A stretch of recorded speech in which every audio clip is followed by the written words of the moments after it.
ख्वाब आया, ये ग्रीक यूनानी कहावत है, उसको ख्वाब आया, ख्वाब में उसको हमारे हिसाब से जिसको अल्लाह कहते हैं उसको लॉर्ड आया। तो लॉर्ड ने उसे कहा यार तुम सुबह उठो और तुम्हारे गांव के साथ एक पहाड़ है उसको तुमने धक्का लगाना है। वो सुबह उठा, उठ के उसने पहाड़ को धक्का लगाना शुरू कर दिया। अब एक अकेला आदमी हो, एक पहाड़ हो, धक्का लगा रहा है, क्या होगा? सुबह से लेकर शाम तक वो धक्का लगाता है, शाम को घर आ गया। और उन्होंने पूछा, उन्होंने कहा मुझे लॉर्ड ने कहा था कि तुमने धक्का लगाना। अगले दिन वो फिर उठा, गया पहाड़ के पास, उसको धक्का लगाना शुरू कर दिया। शाम तक धक्का लगाता रहा, वापस आ गया। ये एंड में मेरी आवाज आ रही है?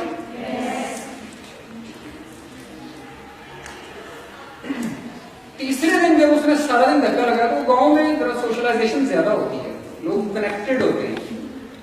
तो गांव वालों ने कहा कि वो पागल सा लोग है, इसको बुलाएं, इसको पूछेंगे क्या कर रहे हैं। चलो एक दिन समझ आ रही थी, 2 दिन, अब तीसरा दिन हो गया कि कोई कामकाज नहीं करता है, सारा दिन पहाड़ को धक्का लगाता रहता है। तो गांव वालों की पंचायत बैठी, उन्होंने उसको बिठा लिया, उससे पूछा कि हमको ये पहाड़ को धक्का लगा रही है तो नहीं हिलेगा? पूरा गांव भी चला लेना अगर धक्का लगाना तो ये पहाड़ 1 इंच भी नहीं हिलेगा।